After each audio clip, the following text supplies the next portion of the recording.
Okay, no. If you do, that's great. Okay. Okay, perfect. Yeah.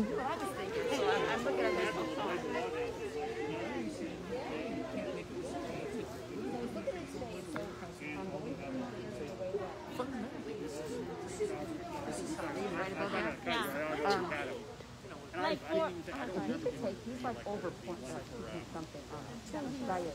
Oh, yeah. I mean, for county supervisor or congressional or assembly. I remember having got the thing. My sister's she's been after me to my singles done. I've been lying to her saying, oh yeah, I've had it 3 times. Never did. Then when I go to Samantha, they said, you've already had that done. And by the way, here's your readout. And I looked at it. I've had it 3 times. And then you have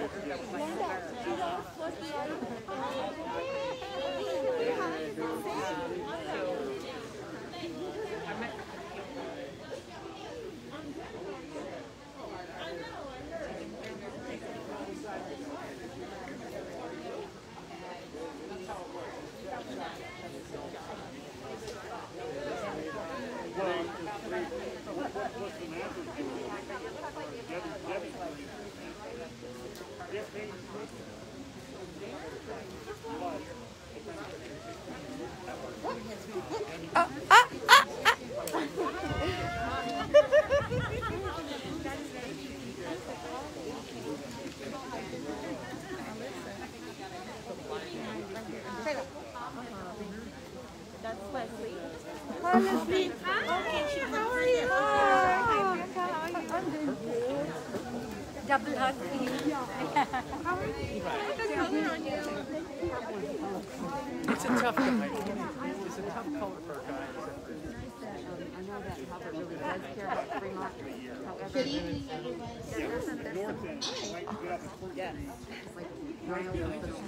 We're going to be getting ready to start. So first of all, good evening. Welcome to you all. Thank you all so much for being here. Oh, am I cry already? That's not even right. Buenas noches. Bienvenidos. Tonight, we honor the lives of all survivors and victims of domestic violence and intimate partner violence. Esta noche es un honor de todos los que han sobrevivido y también igual todas las víctimas de la violencia doméstica. My name is Annie, and I'm the Housing First Manager. I'd like to welcome you all for being here tonight. This evening we have several speakers that will be joining us. We have a time for open mic that we hope you will all participate in. And we have a special closing and then candle lights at 7 o'clock. So we hope that you can stay the whole event and participate with us. I'm honored to start this event by sharing a poem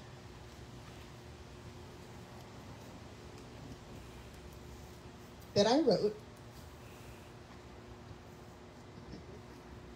to describe how it felt to be a victim in my marriage of 19 years.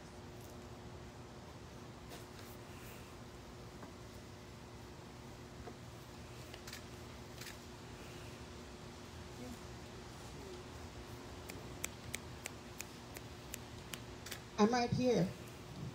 Do you see me? Shrouded by the shadows of love, diminished by the words that weaken me, curled up tight in a corner, frozen by fear. I'm right here. Do you see me? Untrusting even of my own mind. Illusions of change quickly fade. Sleep deprivation keeps me off balance. I'm right here. Do you see me? Body aches from bruises no longer visible.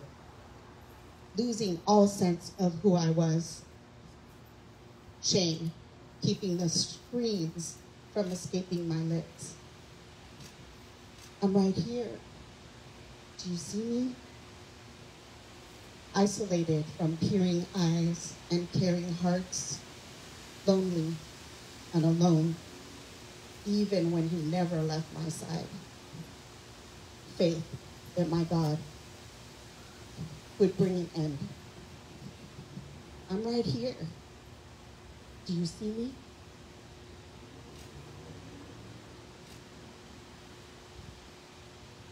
Again, I'd like to thank you all for being here. And I'd like to introduce Jennifer Dow Rowell, who is our SAVE Executive Director.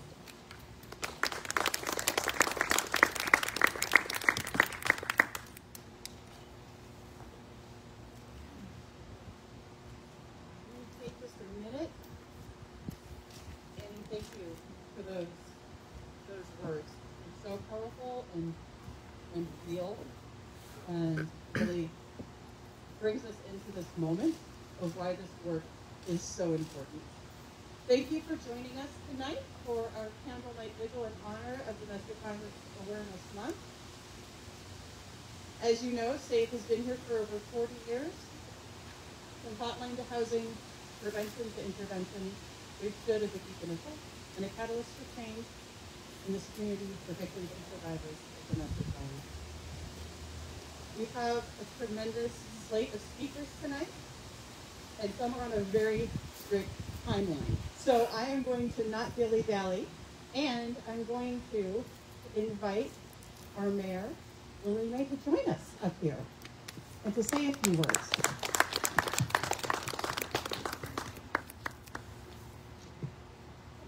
Thank you, Jennifer, and thank you, Annie, for sharing your heartfelt poem. Thank you for giving us the understanding of why we are here gathered today to talk about domestic violence and the awareness of this issue. And I'm going to read from a proclamation that we are sharing tonight at the council meeting, because it's not just for the members that are here, but so many of the members in our community. And we want to thank you for your courage in sharing your voice. This is in honor of Domestic Violence Awareness Month for October 2021. Whereas 1 in 4 women, 1 in 8 men, and nearly half of transgender individuals in the United States is a victim of emotional, verbal, financial, sexual, physical, or other forms of domestic violence perpetrated by a current or former intimate partner. And whereas domestic violence knows no boundaries and can impact anyone, regardless of age, economic status, faith, race, ethnicity, gender identity, sexual orientation, level of education, ability, language spoken, or geographic location. And whereas domestic violence is a serious threat to the well-being of the parties involved and to our community, significantly impacts mental health and medical resources, personal and public safety, and work productivity. And whereas providing compassionate and inclusive support through programs and services such as emergency safe houses and other housing supports, 24-hour crisis hotlines, adult, child, family, and group counseling, and police department and court-based victim advocacy services. And whereas during Domestic Violence Awareness Month, we recognize the tremendous progress made by SAVE in reducing domestic violence, and we recommit that everyone has the right to a safe and healthy relationship and to live free of abuse. Now, therefore, the City Council of the City of Fremont proclaims October 2021 as Domestic Violence Awareness and Prevention Month, and it urges all citizens to work toward ending domestic violence by empowering and assisting individuals and families to access information and supportive services they need, instituting effective awareness, intervention, and prevention policies within our community, and engaging one another in safe discussions about domestic violence so that domestic violence, a crime that thrives on secrecy, is ended. And so I just wanted to thank all of you who are here as advocates to amplify the voices of those who need to be heard and to be listened to in these desperate times, and that we want to make sure that we are here to provide services to uplift you in this moment. So I'm joined here with my fellow city council member, Councilmember Teresa Keng, and also we are also pleased to have a representative from District 1, from Supervisor Calvert's office, and also honored to have our State Senator Bob Wieckowski here with us today. So I wanted to thank you all. And finally, I just want to thank all of our public safety and your partners, our counselors, who are able to help provide that service and support. Apologies. And I also see Councilmember Aisha Wahab from Hayward. Thank you so much. Thank you, Mayor. It's an honor that you joined us this evening. And I would also like to invite Councilmember Teresa Keng to join us up here as well.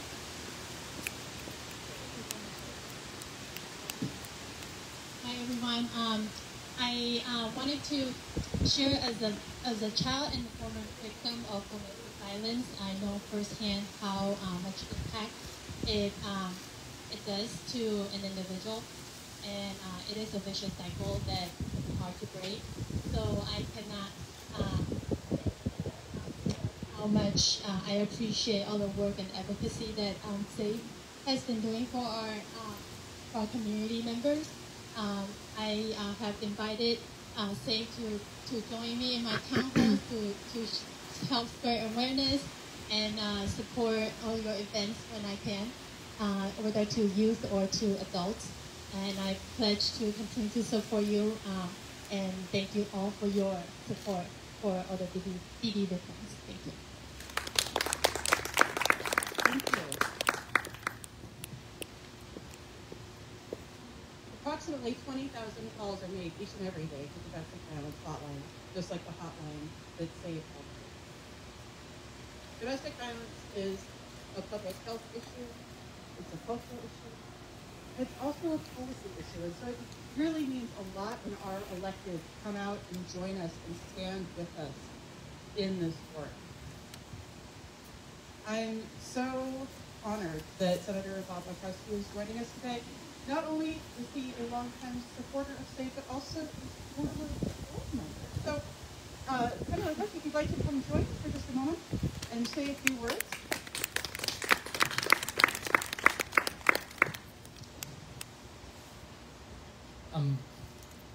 Thank you all for coming out. I think it's important to reach back and think about how far we've come and how far we have to go. My heart goes out to everyone here assembled and everybody else who has been a victim of domestic violence. 40 years ago, maybe 1983, I was in law school at Santa Clara, and I went on a ride with then Officer Bob Nelson, and there was a domestic violence incident. And so everybody remembers those dark days. That was when the victim had to actually file a complaint and say, I want my spouse to be prosecuted. You couldn't, officers did not have the ability to independently look and see that the violence had been made. I want to publicly thank Lee Hewitt for dragging me into SAVE and into the meetings with then Police Chief Steckler, and to bring in members of the community. I remember as a young lawyer, our court reporters, Marie Danner and Carol Arada and other members from the courts, seeing people that were victims, the interpreters, and saying to the police and saying to the lawyers, we need to do something. SAVE was set up, but it was to involve and educate the community at large, that we no longer want to tolerate this, that it's not acceptable. And that's when you get buy-in from our community, no matter what your practices are religiously or what ethnic group you belong in or how you identify, knowing that you're not alone and knowing that the community is with you, that they're, and then it's not, as we've educated ourselves, we realize, again, I date myself, physical violence, and worried about that physical violence and getting somebody to a safe location, and realize that violence can be more subtle and it can be manipulative and really make a victim feel like they're in prison. So to SAVE, to all of you, and to SAVE people that work, again, my heart goes out to the people that are victims and the new victims that will come, but remember, it's a lifelong struggle. We have to continue to educate people, to be awareness, to check the clues and all the things that we end up doing every day. So it's a month of awareness. Do what you can to make sure that your neighbors and other people and young folks know that it's not okay to treat another human being that way. Thank you. Thank you so much. SAVE is perhaps most known as a Fremont-based nonprofit, but we know that Interfaith Partner Violence doesn't stop at any one zip code. We work cooperatively with cities across the greater Bay Area, and we certainly know that we have support coming out from those other cities to help us up in the work that we do. And with that, I'd like to invite Hayward Councilmember Aisha Wahab up to join us. Thank you.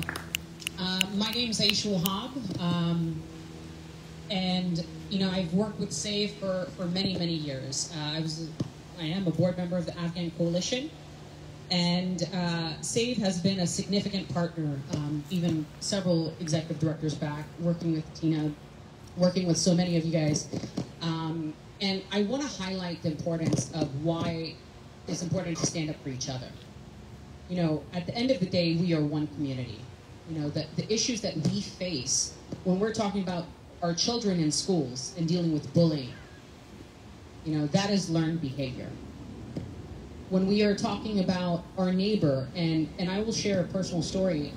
We had a neighbor who, she was living with her boyfriend upstairs, sharing kind of one wall. And police came to our door the following morning after, obviously, they were fighting and police were called and so forth. And she wanted to press charges. And, there was no other neighbors except for myself and my father. My father didn't hear anything. He does not share the same wall. And he told me, police came by our door. I didn't hear anything. Did you? And I said, actually, I did. And I actually called 911, but I am not 100% sure if they came or not. And he said they came this morning. So I reached out and I spoke to our chief and our city manager. And I just wanted it to be on record, on file, that they had a disturbance. I don't exactly know what happened. I didn't know if they were dropping furniture or, it was only for a couple minutes. And this lady, months later, she moved out and she was murdered. Shot in the head, stuffed in a trunk. And the sad reality is that when we spoke about it as a family, we are wondering who committed that crime. Intimate partner violence is something very true, very significantly disturbing, and it is also one of the most dangerous calls that our police officers can actually go to. It is a priority issue in our community, and it's not just one race, one ethnicity, one religion, one culture, one type of people. We see it constantly within our communities, and the honest truth is that when we see it in new arrivals and, I'm dealing with the Afghan community and the humanitarian crisis there, is that we also have to educate people about healthy boundaries, about respect for all people, about women's rights. And most importantly is that we have to speak up. We have to speak up because that individual can be our brother, sister, our neighbor, our cousin. And it is not right. And the work that SAVE does, genuinely, year over year over year, the fact that you guys elevate a topic that is very much taboo in so many cultures, allows transparency, allows for the topic to be discussed in a safe environment. And here's the thing. When you highlight somebody bullying another person, and that's really what it is, they can't bully any further. People bully in the shadows, and we want to spread awareness. So I genuinely thank you guys for doing this. I thank every survivor here, and I really want us to just be vigilant and reach out to somebody that we think is being isolated, to somebody that we think that needs help, it needs just a friend, because that is what a bully does. They separate these people from the rest of society. So we are one community and we must stand with each other. So thank you again for having me. Thank you. Really quick before we move on, I do want to remind everybody this is a candlelight vigil, and we have candles. If anybody would like to come up and grab one, you are most welcome to do that. So our councilmember brought up a really important point, and about the impact of domestic violence. Domestic violence or intimate partner violence is the leading cause of homelessness for women and children. Victims of domestic violence are more vulnerable to depression, suicide, and substance use or misuse. And as we know, and as these folks over here in blue can probably tell us, is far too often it is dead. That's what makes tonight so important. That's what makes your presence tonight so important. And I am grateful for each and every one of you. Our National Coalition's theme this year is everyone knows someone. Everyone knows someone who's been affected by domestic violence. And I promise you, if you're standing here tonight, you're around a few. So I'd like you just to carry that with you tonight, and as you move forward throughout October, throughout Domestic Violence Awareness Month. And I invite you to continue to join SAVE in our work and our activities. But now, I'd like to invite up our next speaker, Chief Assistant Alameda County District Attorney, Terry Wiley.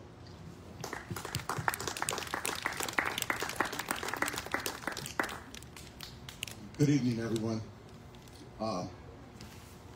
As it was said, I'm Terry Wiley. I'm the Chief Assistant with the District Attorney's Office. And, I've been with the District Attorney's Office for about 30 years.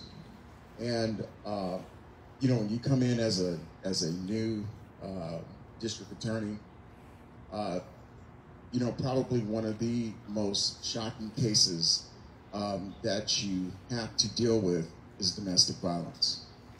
When you look at and I know this is Domestic Violence Awareness Month, but when you see the trauma that is inflicted on victims and the trauma that is inflicted and committed against the children of many of these victims, it stays with you a long time as a prosecutor. Today, Alameda County has the Family Justice Center. And at that Family Justice Center, just in 2021, we have served over 10,000 women and children at this point. And we have provided services to over 700 families. And we are seeing a huge uptick in the number of cases of domestic violence and just the trauma that it inflicts upon these families. And so for me to stand here as a Chief Assistant of the District Attorney's Office in support of SAVE, because I can tell you that as a member of the District Attorney's Office, we see you as a true partner in terms of the services that you all provide to women and families. And it is just such a tremendous service. And it's very, very important that we all continue to SAVE. Because, as a District Attorney's Office, we can go into court and prosecute and do our best to make sure that the perpetrators of domestic violence are held accountable, and along with law enforcement. But at the end of the day, it is the work that is done by organizations like SAVE, like our Family Justice Center, that really help the victims of domestic violence begin to move forward. And that's just as important as prosecuting the perpetrators, is bringing resources to this issue so that our victims can move forward and begin to heal and move their lives in a different direction. So on behalf of the District Attorney's Office, we are here to continue to support SAVE and the whole issue of domestic violence. Nancy O'Malley, the current District Attorney of Alameda County, is her commitment to domestic violence and sexual assault, and just all of the issues that have such a tremendous impact on women has been the central theme of the District Attorney's Office over the last 12 years of her administration. So we will continue to move in that direction. Thank you. Thank you. So I've had the opportunity now to work at 2 domestic violence organizations over the course of a pandemic, and there's a really interesting similarity that I wanted to share with you, and that was at the beginning of the pandemic when everything went into lockdown. Crisis line calls, you'd think they would spike, because people that weren't safe to be at home were now stuck at home in a very unsafe situation. But oftentimes we found it wasn't the case, because picking up the phone and making that call became very difficult when the person who was harming you was sitting on the other end of that couch. We found where the calls that did come through were longer, they were more complex, and the risk of lethality was much greater. And generally what that means is we lose a weapon. And we know that in homes where there is inter-partner violence and a weapon, the risk of lethality goes up by about 500%.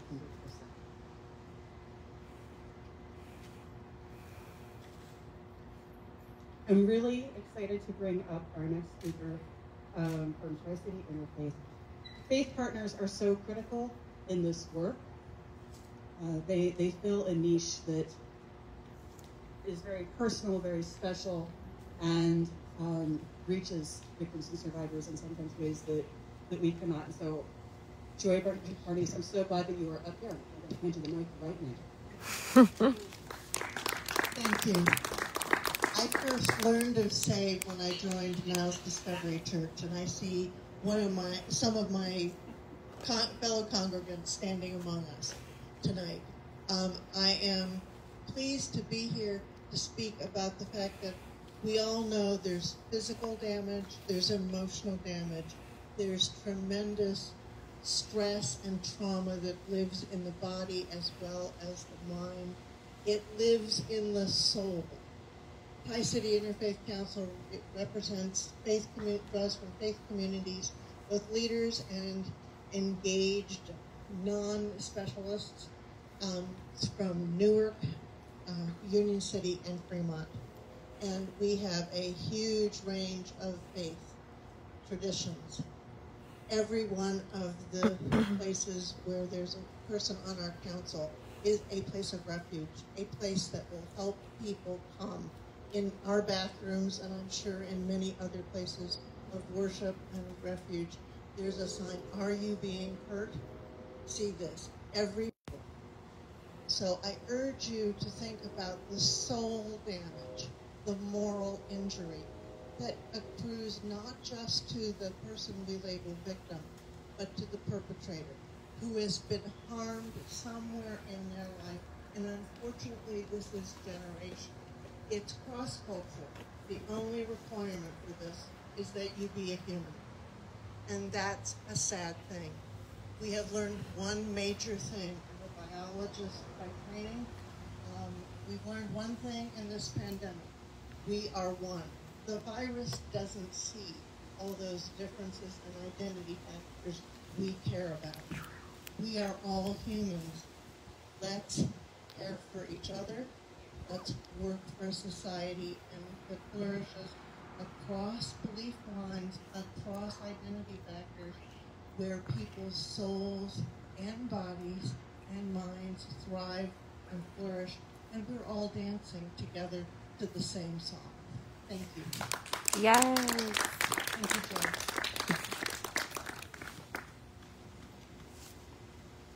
I can't help but notice our new police chief is with us tonight. Washington, would you like to join us up here and say a few words? Can I twist your arm? All right. Thank you.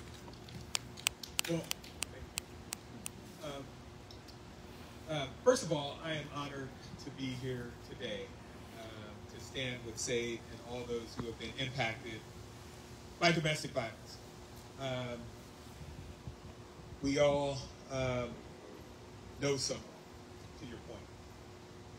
Yes, I know a lot of survivors through being a police officer, but also in my personal life. I have family members who have been impacted by domestic violence as well. So our relationship with SAVE goes back decades. To the Senator's point, Craig Steckler, we've always had a positive relationship with SAVE. And as a new police chief, as your new police chief, I just wanted to reassure SAVE and all of our community members that we stand with you. And my commitment as the chief is unwavering. We will do all we can to support survivors and victims of domestic violence because we understand the impact that it has on our community. So I'm honored to be here. Thank you for the invitation, and thank you for what you're doing for all the survivors. Thank you, Chief.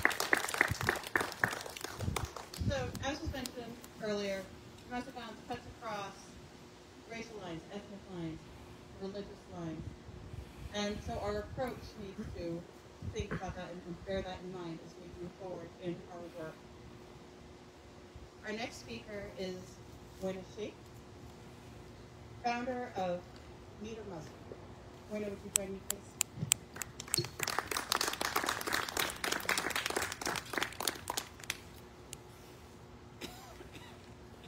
Thank you so much. Thank you all for being here today. My heart goes out to all the victims of domestic violence. The thing is, a lot of them don't even know that they are victims. They're not even aware of the damage that's being done to them because of their culture, their circumstances, a whole array of things. I myself became aware of domestic violence and SAVE when I joined the Fremont Human Relations Commission about 20 years ago. I didn't even know there is such thing as domestic violence. And then I used to think it's all about physical abuse. When somebody abuses you, physically hits you, or in some cases, you get killed. But then I realized it's way more than that. Like some of the speakers said, it touches your soul. You are damaged down, deep down, that sometimes you can't even come out of it.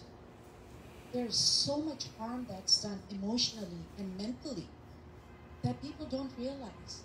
In some cultures, like in patriarchal cultures, when a man interferes, it's not interference, it's control.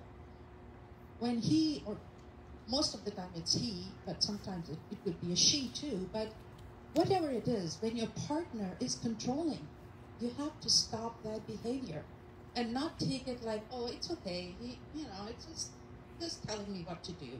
Yes, there is a line. It could be just telling you what to do, but if that line is crossed and if it's a pattern and if it's done regularly, that it is not interference. It's control.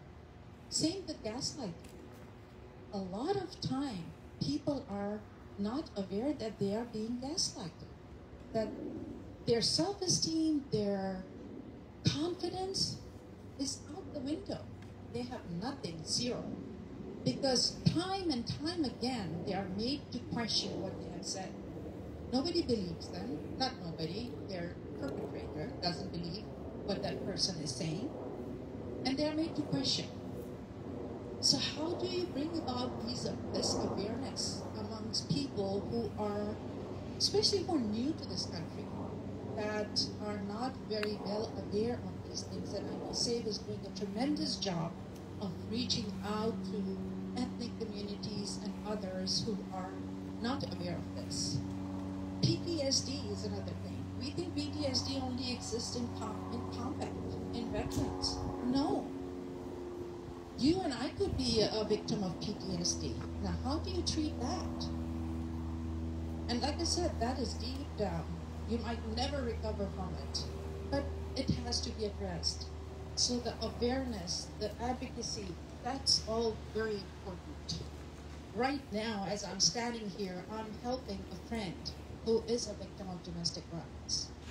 And her husband has been blackmailing her by telling her that if she says anything to anybody, he's going to kill himself. So what? Go kill yourself. I don't care. Seriously, if that's what you want to do, do it. That's not her fault. And that's what these perpetrators make their victims believe that everything is their fault. If they hit her, it's her fault. If they say something to her, it's her fault. It's because she made him do it. She said something and he reacted the way he did. That's all bull. There's no such thing. You have to control yourself. Are you human or what? Why can't she make you do good things? Why does she only make you do bad things? That's what they make you believe. So, I mean, seriously, it's a long road that we have taken, that SAVE has taken, and I commend you. And I really appreciate all the work that you are doing. It's not easy. It's an uphill battle, and like I said, especially now with new people coming into our midst, new immigrants, some are refugees. Depending on their circumstances, there could be a whole array of issues that you will have to make yourself aware of and address those issues. Thank you very much. Thank you. I want to thank all of our speakers today, but before I turn this over, I just want to share because we're running a little ahead than usual for anytime I'm talking. Just a little bit. So I have had a professional crush on SAVE for about 20 years. And so it means a whole lot that I get to stand up here with these brilliant, wonderful advocates and activists. And it wouldn't be right to close this out without acknowledging the incredible work that SAVE has done, especially during the course of the pandemic. So last year, more than 90 individuals, adults and children, sought reprieve from family violence in our safe house. 80, I'm looking at Annie because this is her program, were able to start a new chapter of their life, violence-free, in their own home, thanks to SAVE's Housing First program. We facilitated more than 1,000 counseling sessions to help victims and survivors start on the path towards healing. And through our extraordinary prevention program, we worked with more than 3,000 students in the hope that they won't need us later, because ultimately that's what we're trying to do, is end this. Kate, I don't know what we're going to do. Vacation. That sounds great. So thank you all for being here. Thank you for joining us. I'm now going to hand this over to our Director of Programs, the incredible Kate Hart, who's going to take us into the open mic. Please get a candle if you have not done so. Good evening, everybody. Thank you so much for coming out. I will share, I've been with SAVE for 24 years now. So I am lucky enough to remember when Councilmember Wieckowski was on our board. My first board meeting as a new SAVE staff person, I remember him and Lee, I don't think you were there yet, but other folks have been with us for a really long time. So it's really lovely to see the community turn out and support. Thank you, Chief Washington, for coming. I have an email out to you. We'll be talking. Anyway, so my task is to open the open mic portion of the night, and I do hope everybody will come up and speak. To kick us off, I would like to invite Bindu Fernandez to come up. Bindu, if you don't know her, is the Executive Director of NARPEL, one of our sister agencies that works with South Asian survivors of domestic violence. So Bindu, if you'd like to start us off, I would love to have you close the door.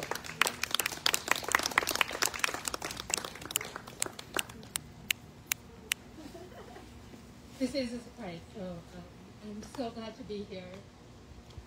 You know, again, I've been reflecting a lot on what does everyone know someone mean, and I think for me it reminds me that if we don't know someone who's affected by domestic violence, it probably means we haven't looked for it, right? And so maybe just knowing to ask questions, knowing to observe, knowing to be more, like, not look downwards, but to look upward and kind of be a part of the community that we're a part of is really important. I think as I've done this work, I also reflect a lot on just hope and joy and optimism that is needed to keep us going. It's kind of difficult work to really focus in the trenches and in sort of bringing safety for our communities, but I think we can only do it with hope and community and joy, and do it together.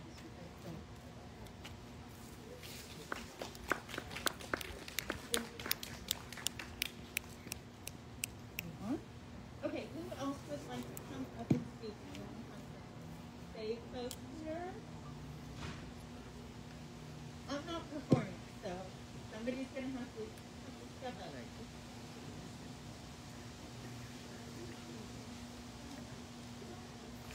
Woo! I'll let you introduce yourself. Hi everyone, my name is Anna. I meet Shaiq. If I need translator, please. All right. Okay, my first language is Spanish, that's why. But I meet first Shaiq, like big. I had to do a hard work to help myself, to do my best to out better my situation. I faced it, the problems with the social services, with the police, because my first language is Spanish, about that we need more people to help us, to support, about how to express what is the situation in our language is very important. And the other thing is safety programs about workshop, about evacuation, about all many activities that say I have to do what I have to do for that 2 girls. Now is growing up. But finally, I can say I'm a survivor. Finally, I can say I'm advocate. And finally, it's going through like 5 years ago. Now I'm a very successful person. Talking about myself, my life. I think I'm successful, and I can help people. Then thank you, Keng. Thank you all the staff for me for safety. Now is my sisterhood because I don't have family here. But yes, give me a big hug for all my family. Then the most important thing is I can say the first thing we can face in this life is the fears, the scares, right? Now, every day I have to repeat myself. I have to be brave. I have to do the step, a very important step, to do something important, and then say I need to be happy. I wish to be happy, right? That I hope so many women outside, we don't know what their situation has like that. But I like to say for all the women are victims right now, you know what? You need to fight for your own life. You need to try. You don't be alone. When I was in my situation, I feel like that, alone.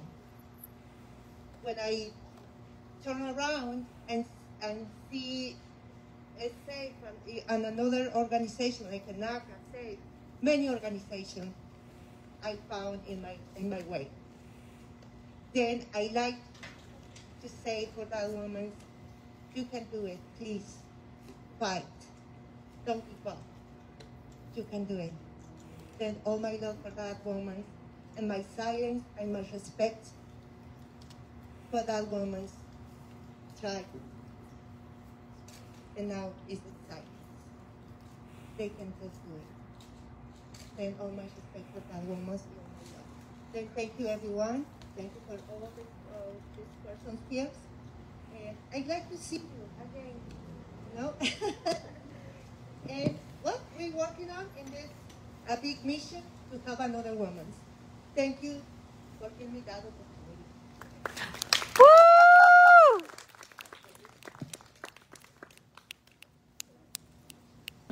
Just quickly, if anybody here is uncomfortable having a photo taken, we should let the reporter know. Yeah, okay. And we're going to wrap in just a second. I just wanted to kind of say a few of my own words. I'm always moved when Anna and Priyanka get up and speak at any of our events, and some other folks that have worked with us are here.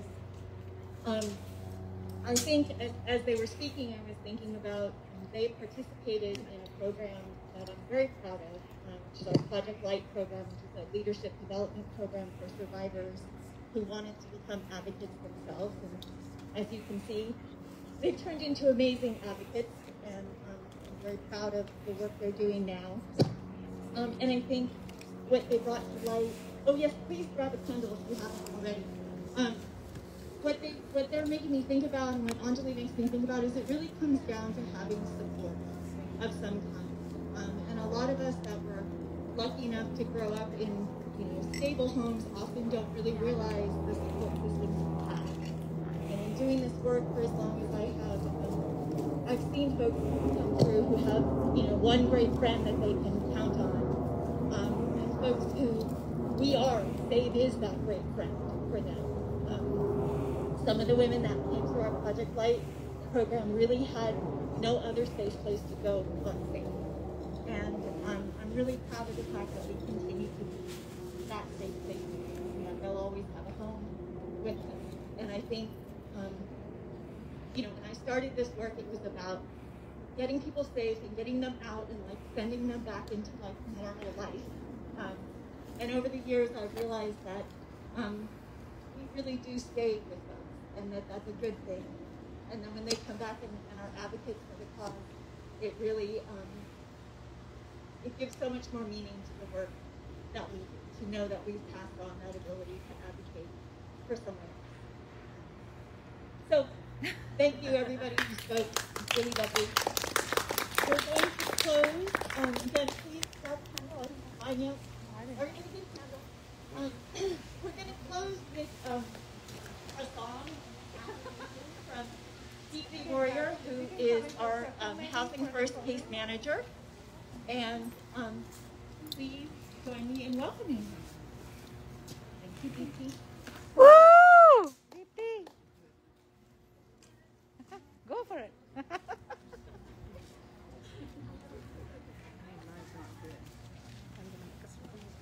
Would you like a candle? Hi everyone, thank you for joining us here today and spending your nippy evening with us to honor survivors and victims of domestic violence. So when I was trying to choose a song to sort of sing this evening, I came across one that brilliantly captures the triumph of a survivor over power, control, and abuse, and whether that's an evening or a lifetime. And I thought I would share it with all of you. The song is in Hindi, and I hope even if you don't understand the words, I'm able to share the spirit of the song with you. It loosely translates to I strum my heartstrings, and my body sways to the beat of my own drum. And I sing loud. For today, I regain my confidence and my trust in myself. So here goes.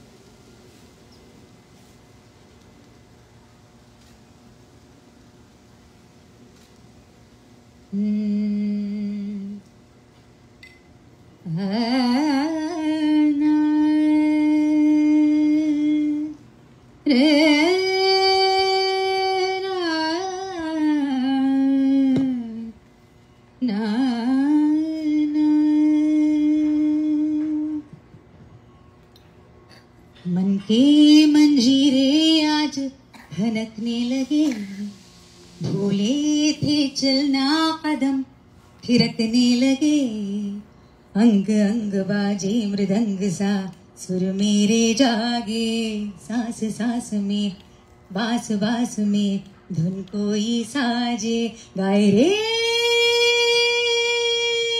डेरे गाने लगा है, मुझको आने लगा है खुद पे ही एतबार,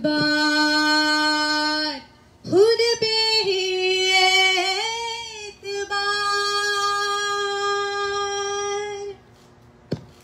खोले जो दरवाजे को देखा हर शय थी नहाई, उजली उजली सी थी मेरी तन्हाई रे, बदली बदली सी बदली मेरी अंगना में थी छाई, वीरानी रानी बनके मेरे पास आई।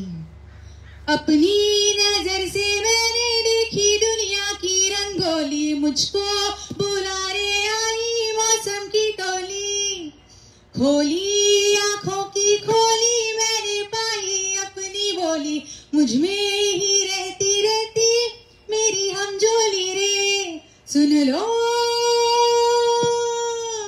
अपना अकेली हूँ मैं, अपनी सहेली हूँ मैं, साथी हूँ अपनी मैं, साथी हूँ अपनी मैं। बादल झूले मेरे पहुँचने लगे, आँखों के आगे गगन सिमटने लगे, डाल डाल पे ताल ताल पे झूले हवाएं, खेत खेत ने रेत रेत ने फैलाई बाहें, आए हे सिंदूरी सुबह आई, धुलती जाए सियाही रातों की रातों की रातों की रातों की रातों की रातों की रातों की रातों की।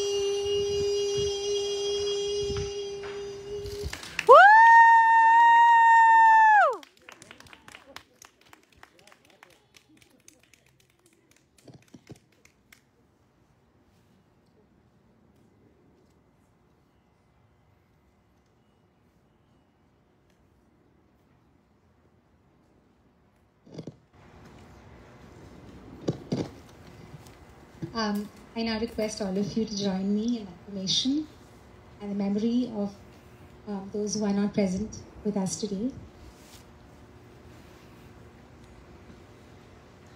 And please repeat after me as I go along. I matter. I matter. My choices matter. My choices matter. My voice matters. My voice matters. My presence matters. My presence matters. I am. I am. I'm alive. I'm alive. I'm present. I'm present. I'm my own witness. I'm my own witness. My light shines bright for all to see. My light shines bright for all to see. We matter. We matter. Our voices matter. Our voices matter. Our presence matters. Our presence matters. We can make a difference. We can make a difference. We are. We are. We're alive. We're alive. We're present. We're present. We stand witness to each other. We stand witness to each other. Our light shines bright for all of us to see. Our light shines bright for all of us to see. Thank you so much. Thank you.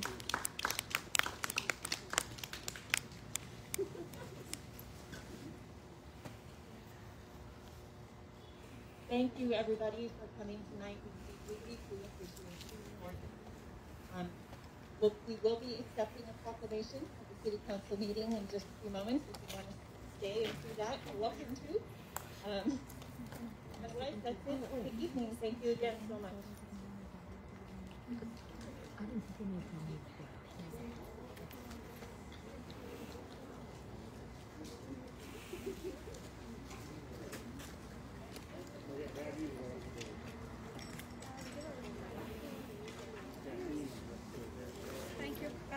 want to hear it?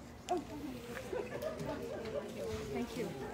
It's okay if I get your name. I'm just for photo. Okay, let me just find a picture. Should I keep this going? You can stop now.